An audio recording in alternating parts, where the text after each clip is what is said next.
ആകാശവാണി.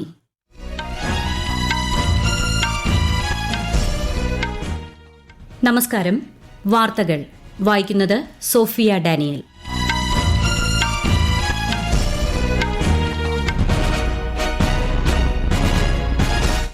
പ്രധാന വാർത്തകൾ. രാഷ്ട്രപതിയുടെ അഭിസംബോധനയിന്മേലുള്ള നന്ദിപ്രമേയ ചർച്ചകൾ പാർലമെന്റിൽ ഇന്ന് നടന്നു. നീറ്റ് വിഷയത്തിൽ ഇരുസഭകളും പ്രക്ഷുബ്ധമായി. നയപ്രഖ്യാപന ചർച്ചയിൽ സർക്കാരിനെതിരെ രൂക്ഷ വിമർശനമുയർത്തി പ്രതിപക്ഷ നേതാവ് രാഹുൽ ഗാന്ധി.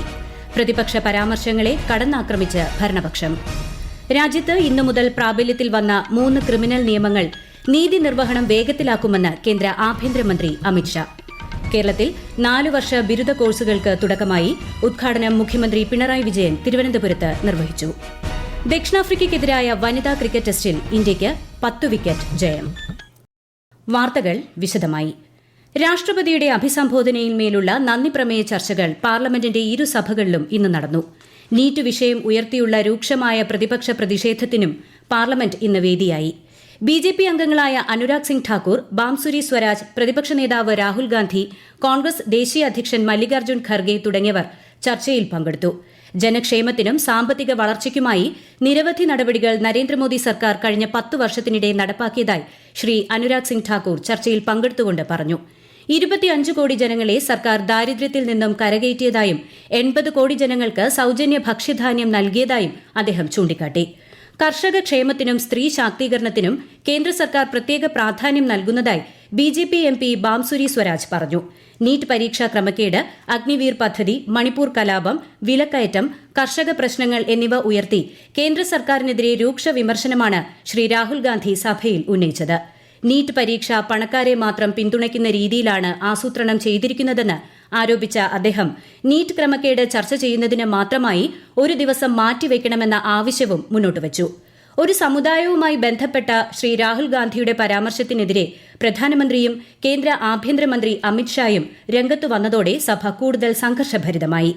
ഏതെങ്കിലും ഒരു സമുദായത്തെ അക്രമോത്സുകരെന്ന് വിളിക്കുന്നത് ഗൌരവകരമാണെന്ന് ശ്രീ മോദി പറഞ്ഞു. അഗ്നിവീർ പദ്ധതിക്കെതിരായ വിമർശനങ്ങളിൽ പ്രതികരിച്ച് രാജ്യരക്ഷാമന്ത്രി രാജ്നാഥ് സിംഗും രംഗത്തെത്തി.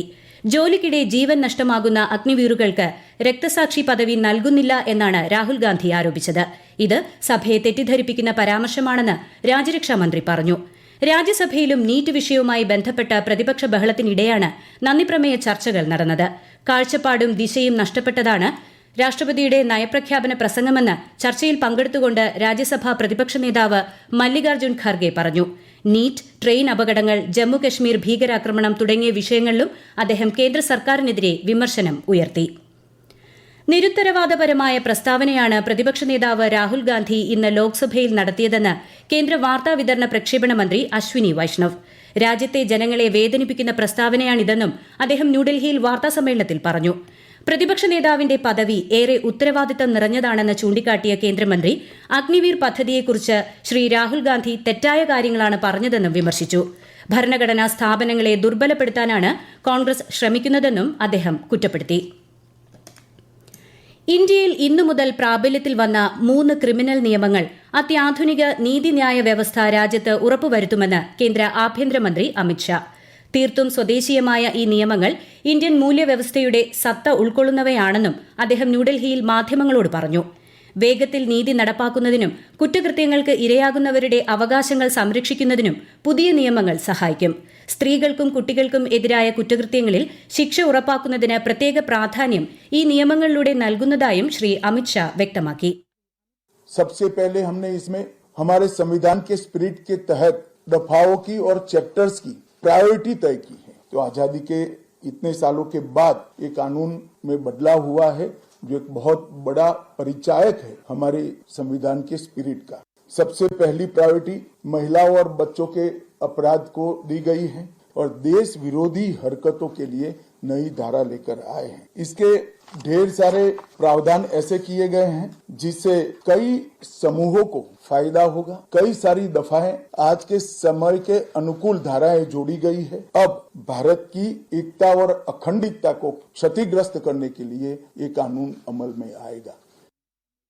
കുട്ടികളെ ബലാത്സംഗം ചെയ്യുന്നവർക്ക് വധശിക്ഷയും കൂട്ടബലാത്സംഗത്തിന് 20 വർഷമോ ജീവപര്യന്തമോ തടവ് ശിക്ഷയും പുതിയ നിയമം ഉറപ്പുവരുത്തുന്നു. ആൾക്കൂട്ട ആക്രമണങ്ങൾക്കെതിരായും കർശന വ്യവസ്ഥകൾ നിയമത്തിലുണ്ട്. പുതിയ ക്രിമിനൽ നിയമങ്ങളെക്കുറിച്ച് പ്രതിപക്ഷം തെറ്റായ കാര്യങ്ങൾ പ്രചരിപ്പിക്കുന്നതായും ശ്രീ അമിത്ഷാ കുറ്റപ്പെടുത്തി. പുതുതായി നിലവിൽ വന്ന ഭാരതീയ ന്യായ സംഹിത പ്രകാരമുള്ള സംസ്ഥാനത്തെ ആദ്യത്തെ എഫ്ഐആർ മലപ്പുറം ജില്ലയിലെ കൊണ്ടോട്ടി പോലീസ് സ്റ്റേഷനിൽ രജിസ്റ്റർ ചെയ്തു. അശ്രദ്ധമായും മനുഷ്യജീവന് അപകടം വരുത്തുന്ന രീതിയിലും ഇരുചക്രവാഹനം ഓടിച്ചതിന് ഇന്ന് പുലർച്ചെ കൊണ്ടോട്ടി പോലീസ് സ്വമേധയാണ് കേസ് രജിസ്റ്റർ ചെയ്തത്. സംസ്ഥാനത്ത് 4 വർഷ ബിരുദ കോഴ്സിന് തുടക്കമായി. 4 വർഷ ബിരുദത്തിന്റെ സമാരംഭവും സംസ്ഥാനതല വിജ്ഞാനോത്സവവും മുഖ്യമന്ത്രി പിണറായി വിജയൻ തിരുവനന്തപുരത്ത് ഉദ്ഘാടനം ചെയ്തു. കേരള, കാലിക്കറ്റ്, MG, കണ്ണൂർ സർവകലാശാലകൾക്ക് കീഴിലെ 864 കോളേജുകളിലും വിവിധ പഠന കേന്ദ്രങ്ങളിലുമായാണ് 4 വർഷ ബിരുദ കോഴ്സുകൾ ആരംഭിക്കുന്നത്. ഈ വാർത്തകൾ ആകാശവാണിയിൽ നിന്ന്. ആകാശവാണി വാർത്തകളും വാർത്താധിഷ്ഠിത പരിപാടികളും all India radio news Thiruvananthapuram എന്ന യൂട്യൂബ് ചാനലിൽ ലഭ്യമാണ്. കൂടുതൽ വാർത്തകൾക്കായി @all India radio news Thiruvananthapuram എന്ന ഫേസ്ബുക്ക് പേജും @AER_News_TVM എന്ന എക്സ് ഹാൻഡിലും സന്ദർശിക്കാം. നീറ്റ് UG പുനഃപരീക്ഷാ ഫലം ദേശീയ പരീക്ഷാ ഏജൻസി പ്രഖ്യാപിച്ചു. 1563 പേർക്കാണ് പുനഃപരീക്ഷ നടത്തിയത്. സ്കോർ കാർഡുകൾ exams.nta.ac.in/neet എന്ന വെബ്സൈറ്റിൽ പ്രസിദ്ധീകരിച്ചതായി NTA അറിയിച്ചു. അതേസമയം നീറ്റ് UG പരീക്ഷാ ക്രമക്കേടുമായി ബന്ധപ്പെട്ട് ഗുജറാത്തിൽ സ്വകാര്യ സ്കൂൾ ഉടമയെ CBI അറസ്റ്റ് ചെയ്തു. ഇതോടെ കേസിൽ ഗുജറാത്തിൽ അറസ്റ്റിലായവരുടെ എണ്ണം 6 നീറ്റ് UG ചോദ്യപേപ്പർ ചോർച്ച കേസുമായി ബന്ധപ്പെട്ട് CBI ഇന്ന് മഹാരാഷ്ട്രയിലെ ലാത്തൂരിലെത്തി. കേന്ദ്ര ഏജൻസിയുടെ അഭ്യർത്ഥന പ്രകാരം ലാത്തൂർ കോടതി അന്വേഷണ ചുമതല പോലീസിൽ നിന്ന് CBIക്ക് കൈമാറിയിരുന്നു. ക്രിമിനൽ മാനനഷ്ട കേസിൽ പ്രമുഖ പരിസ്ഥിതി പ്രവർത്തക മേധ പട്കർക്ക് 5 മാസം തടവ് ശിക്ഷ വിധിച്ച് ഡൽഹി കോടതി. നിലവിലെ ഡൽഹി ലഫ്റ്റനന്റ് ഗവർണർ വിനയ് കുമാർ സക്സേന 2001 നൽകിയ പരാതിയിലാണ് കോടതി വിധി. ഡിജിറ്റൽ ഇന്ത്യ സംരംഭം വിജയകരമായി 9 വർഷം പൂർത്തിയാക്കിയതിൽ അഭിനന്ദിച്ച് പ്രധാനമന്ത്രി നരേന്ദ്രമോദി. ശാക്തീകരിച്ച ഇന്ത്യയുടെ പ്രതീകമാണ് ഡിജിറ്റൽ ഇന്ത്യയെന്ന് അദ്ദേഹം സമൂഹ മാധ്യമത്തിൽ കുറിച്ചു. ഈ മേഖലയിൽ കഴിഞ്ഞ 10 വർഷം കൈവരിച്ച നേട്ടങ്ങളുടെ വിശദാംശങ്ങളും പ്രധാനമന്ത്രി പങ്കുവച്ചു. ഡിജിറ്റൽ ഇന്ത്യയിലൂടെ 11 കോടിയിലധികം കർഷകർക്ക് ബാങ്ക് അക്കൌണ്ടുകളിലേക്ക് നേരിട്ട് പണം ലഭിക്കുന്നുണ്ട്. 137 കോടിയിലധികം ആധാർ നമ്പറുകളും രാജ്യത്ത് ലഭ്യമാക്കി. ഡിജി ലോക്കറിൽ 674 കോടിയിലധികം രേഖകൾ ഉൾപ്പെടുത്തി. 6.83 ലക്ഷം കിലോമീറ്റർ ഒപ്റ്റിക്കൽ ഫൈബർ ശൃംഖല ഭാരത് നെറ്റിലൂടെ സ്ഥാപിച്ചു. 535 ലക്ഷം കോടി രൂപയുടെ UPI ഇടപാടുകളും 34.6 കോടി ആയുഷ്മാൻ കാർഡുകളും 9 കോടിയിലധികം ഫാസ്ടാഗുകളും ഡിജിറ്റൽ ഇന്ത്യയുടെ ഭാഗമായി രാജ്യത്ത് അനുവദിച്ചതായും അദ്ദേഹം വ്യക്തമാക്കി. ഗ്ലോബൽ ഇന്ത്യ AI ഉച്ചകോടിക്ക് മറ്റന്നാൾ ന്യൂഡൽഹിയിൽ തുടക്കമാകും. കേന്ദ്ര ഇലക്ട്രോണിക്സ് IT മന്ത്രാലയമാണ് 2 ദിവസത്തെ AI സമ്മേളനം സംഘടിപ്പിക്കുന്നത്. കേന്ദ്രമന്ത്രി അശ്വിനി വൈഷ്ണവ്, സഹമന്ത്രി ജിതിൻ പ്രസാദ തുടങ്ങിയ പ്രമുഖർ സംബന്ധിക്കും. വിവര കൈമാറ്റം, AI സാങ്കേതിക വിദ്യയിലെ വളർച്ചയിൽ ഇന്ത്യയുടെ പ്രതിബദ്ധത തുടങ്ങിയവയാണ് പ്രധാന ചർച്ചാ വിഷയം. ആപ്ലിക്കേഷൻ ഡെവലപ്മെന്റ്, സ്റ്റാർട്ടപ്പ് ഫിനാൻസിംഗ്, സുരക്ഷിത AI തുടങ്ങിയ മേഖലകൾക്ക് ഉച്ചകോടിയിൽ ഊന്നൽ നൽകും. പുണ്യഭൂമിയിൽ ഹജ്ജ് കർമ്മം നിർവഹിച്ച ചാരിതാർത്ഥ്യവുമായി തീർത്ഥാടകർ നാട്ടിലേക്ക് മടങ്ങിത്തുടങ്ങി.